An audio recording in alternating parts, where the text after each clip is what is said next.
Assalamualaikum warahmatullahi wabarakatuh. Berjumpa lagi untuk belajar bersama anak-anak kelas 6 generasi hebat, generasi milenial. Kita belajar tema 8 Bumiku, subtema 1 perbedaan waktu dan pengaruhnya, pembelajaran yang keempat. Untuk mupel yang akan kita pelajari pada kali ini adalah IPS, PPKN, dan Bahasa Indonesia. Kita lanjutkan. Untuk tujuan pembelajaran yang akan kita capai adalah sebagai berikut. Ya, kita lanjutkan ke fokus materi. Ayo membaca. Sekolah Anak Jalanan. Republika.co.id. Usia mereka boleh jadi tidak lebih dari 10 tahun.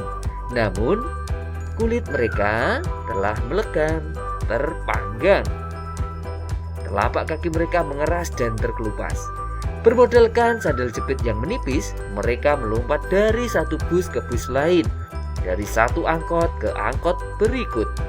Dengan menadahkan tangan seraya menyuguhkan wajah iba, mereka berharap mendapat sekeping Rp500 atau syukur-syukur selembar Rp2.000. Mereka inilah yang sejak kecil telah berpredikat sebagai anak jalanan. Di usia dini, mereka telah melakoni profesinya masing-masing.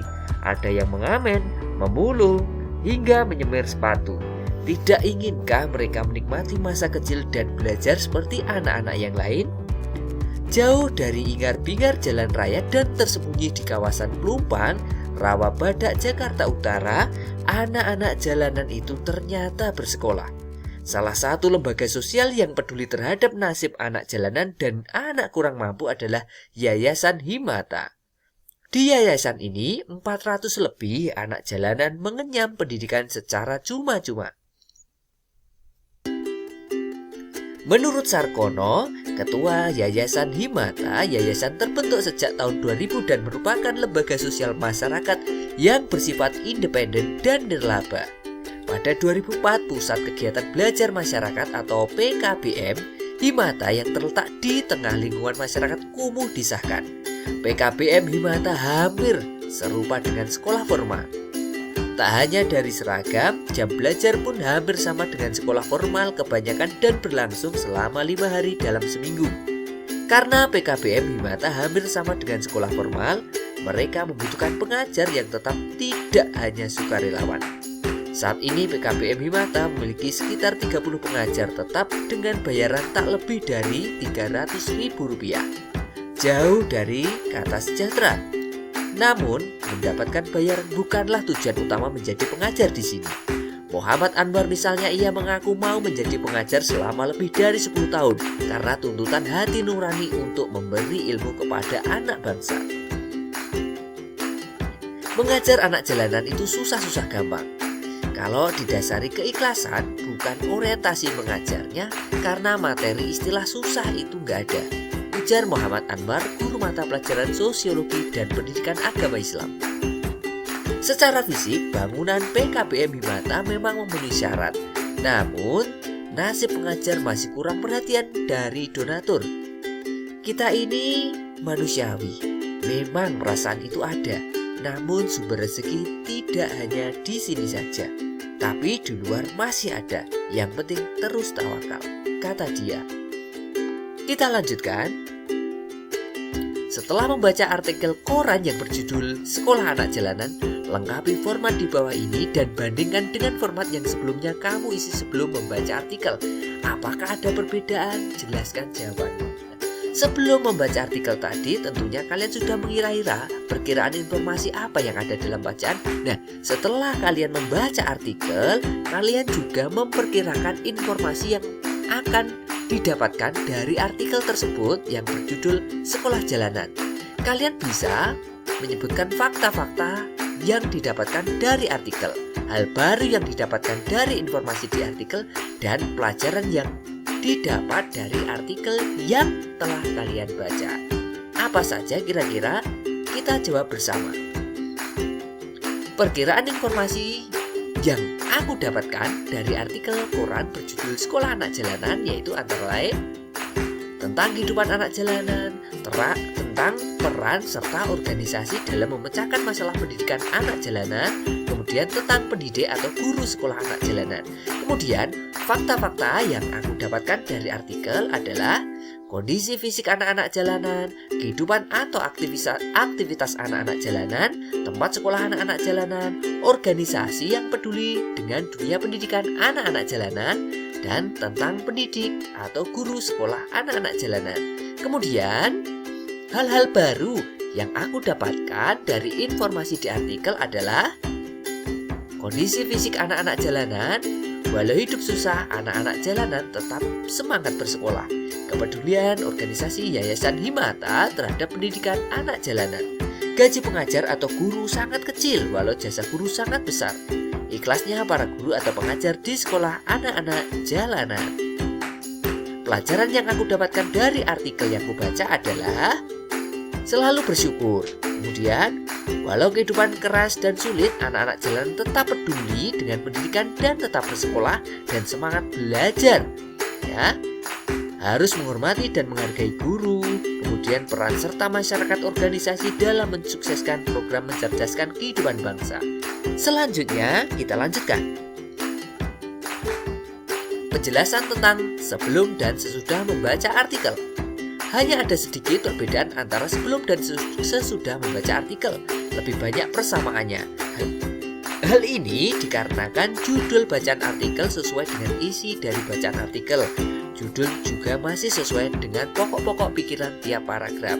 Yang membuat sedikit perbedaan sebelum dan sesudah membaca artikel adalah dari kalimat yang pengembangnya atau gagasan pendukung dan juga dari pemahaman pembaca. Ayo berlatih. Dari cerita tentang Pusat Kegiatan Belajar Masyarakat atau PKBM Himata, kita menjadi tahu bahwa ada orang yang rela bekerja keras agar setiap anak Indonesia memperoleh pendidikan. Hampir setiap hari, kamu dan teman-temanmu pergi ke sekolah untuk belajar. Ya, bagi beberapa anak Indonesia kesempatan untuk bersekolah tidak mudah didapat. Supaya kegiatan bersekolah memberi manfaat bagi kehidupanmu kelak, kewajiban-kewajiban apa yang perlu kamu laksanakan? Buatlah kelompok yang terdiri atas 3 atau 4 orang, diskusikan 5 kewajiban yang harus dilakukan sebagai seorang pelajar. Kita dapat membuat peta pikirannya sebagai berikut. Ya, kewajiban sebagai seorang pelajar. 1. Belajar dengan sungguh-sungguh. 2. Menjaga nama baik sekolah. Yang ketiga, kalian bisa cari sendiri apa saja kira-kira kewajiban sebagai seorang pelajar. Kemudian kewajiban yang keempat, ada kewajiban yang kelima. Tentunya kalian sudah mengetahuinya apa saja kewajiban sebagai seorang pelajar. Kita lanjutkan. Ayo mengamati. Ya, itu adalah peta Semenanjung Malaka, ya, yaitu tentang negara Thailand. Wilayah geografis Thailand dapat dibedakan menjadi 4 wilayah, yaitu dataran rendah, pegunungan kapur, dan tanah genting kera. Bagian utara dan barat wilayah Thailand merupakan pegunungan. Pohon jati banyak tumbuh di pegunungan utara. Bagian tengah wilayah Thailand berupa dataran rendah. Sungai utama di Thailand adalah Sungai Chao Phraya, Sungai Chi, dan Sungai Mun. Negara Thailand beriklim tropis. Ya, dataran rendah berada di bagian tengah. Daerah ini dialiri Sungai Chao Phraya yang mengalir ke Teluk Thailand. Daerah ini merupakan daerah subur. Kemudian yang kedua, daerah pegunungan berada di bagian utara dan barat. Gunung tertinggi adalah Gunung Doi Intanon, yaitu setinggi 2.576 meter. Pegunungan kapur berada di bagian timur yang disebut Pegunungan Plato. Tanah genting kera yang memanjang semenanjung Thailand berada di bagian selatan. Berikut adalah data tentang Thailand. Ibu kota di Bangkok, luas wilayahnya kurang lebih 500.000 km persegi. Kelompok etnis terbesar yaitu Thai, Tionghoa, Melayu, bahasa Thai, lagu kebangsaan Peng Chat Thai, agama Buddha, pemerintahan kerajaan, kepala negara raja, kepala pemerintahan Perdana Menteri, satuan mata uang yaitu Baht. Batas negara, sebelah utara berbatasan dengan Laos, sebelah timur dengan Kamboja, sebelah selatan dengan Malaysia, sebelah barat dan barat daya berbatasan dengan Myanmar dan Laut Andaman. Dari informasi yang kamu dapatkan dari teks di atas, buatlah peta pikiran yang berisi informasi penting tentang Thailand. Nah, kira-kira peta pikirannya adalah sebagai berikut, yaitu informasi-informasi penting tentang Thailand. Yang pertama, memiliki 4 wilayah geografis. Yang kedua, pegunungan utara banyak ditumbuhi pohon jati. Yang ketiga, Sungai Chao Phraya, Sungai Chi, dan Sungai Mun menjadi sungai utama. Kemudian, beriklim tropis. Ini adalah contoh peta pikiran tentang informasi penting di negara Thailand. Kalian juga bisa membuatnya sendiri sesuai dengan informasi yang telah kalian baca pada bacaan tadi. Selanjutnya,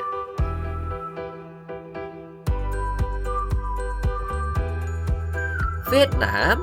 Luas Vietnam kurang lebih 331.210 km persegi. Daerahnya terdiri atas bukit-bukit dan gunung-gunung berhutan lebat serta sedikit dataran rendah.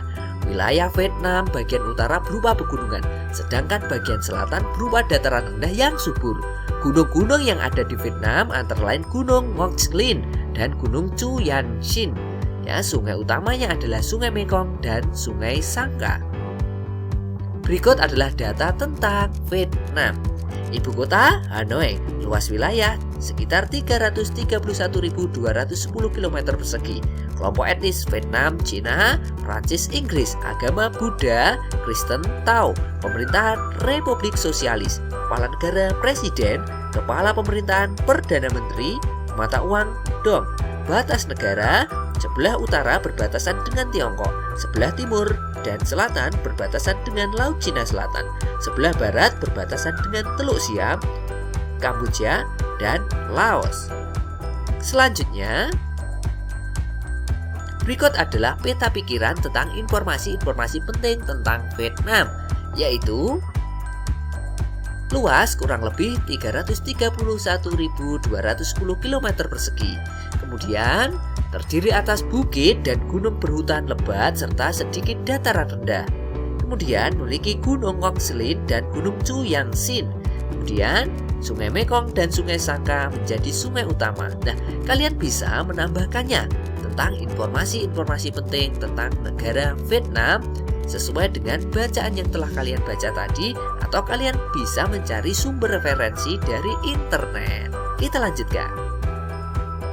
ASEAN. Negara-negara yang terletak di Asia Tenggara bersepakat untuk membentuk sebuah organisasi yang bernama ASEAN. Organisasi ASEAN didirikan 8 Agustus 1967 di Bangkok, Thailand. ASEAN bertujuan menjalin kerjasama antar negara Asia Tenggara. Ya, ASEAN diprakarsai oleh perwakilan 5 negara Asia Tenggara, yaitu Menteri Luar Negeri Adam Malik dari Indonesia, Tun Abdul Razak dari Malaysia, Ranat Koman dari Thailand, Raja Ratnam dari Singapura, dan Narcisco Ramos dari Filipina. Mereka menandatangani deklarasi pendirian ASEAN. Deklarasi itu bernama Deklarasi Bangkok. Kemudian kerjasama ASEAN di bidang ekonomi. 1. Pembukaan pusat promosi ASEAN. Yang kedua, penyediaan cadangan pangan. Kemudian, penyelenggaraan proyek industri. Beberapa proyek industri ASEAN adalah sebagai berikut. Ada ASEAN Aceh Fertilizer Project, yaitu pabrik pupuk di Aceh, Indonesia. Kemudian yang keempat, kawasan perdagangan bebas. Kemudian yang kelima adalah Koperasi ASEAN. Koperasi ASEAN atau ASEAN Cooperative Organization atau ICO merupakan salah satu bentuk kerjasama negara-negara ASEAN dalam bidang ekonomi. Dalam tujuannya, Koperasi ASEAN mempunyai keinginan untuk mengokohkan organisasinya sebagai sebuah gerakan koperasi yang menopang perekonomian di Asia Tenggara. Kerjasama ASEAN di bidang politik. Yang pertama, Defense Ministering Meeting, yaitu ASEAN Division Ministering Meeting atau ADMM adalah bentuk kerjasama di bidang politik.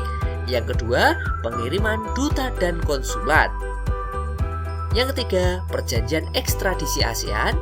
Yang keempat, perjanjian kawasan bebas nuklir. Kemudian yang kelima, perjanjian kawasan damai bebas dan netral. Selanjutnya, kerjasama ASEAN di bidang ekonomi adalah pembukaan pusat promosi ASEAN, penyediaan cadangan pangan, penyelenggaraan proyek industri, kawasan perdagangan bebas, dan koperasi ASEAN. Kerjasama ASEAN di bidang politik antara lain Defense Ministering Meeting, pengiriman duta dan konsulat, perjanjian ekstradisi ASEAN, perjanjian kawasan bebas nuklir, perjanjian kawasan damai, bebas, dan netral. Itulah kerjasama ASEAN di bidang ekonomi dan kerjasama ASEAN di bidang politik. Selanjutnya, ayo renungkan, hal-hal penting apa yang kamu pelajari hari ini? Apakah menurutmu organisasi ASEAN penting bagi Indonesia? Pengalaman organisasi apa yang pernah kamu ikuti? Kalian bisa menuliskannya dalam buku tulis kalian, kemudian kalian bisa mengirimkannya kepada Bapak Ibu guru kalian melalui grup kelas kalian. Selanjutnya, kerjasama dengan orang tua. Diskusikanlah dengan orang tuamu. Seandainya keluargamu diberi kesempatan untuk mengunjungi salah satu negara tetangga, negara mana yang akan keluargamu pilih? Jelaskan alasannya. Ya, terima kasih kalian sudah mengikuti pembelajaran dengan baik. Tetap semangat belajar. Wassalamualaikum warahmatullahi wabarakatuh.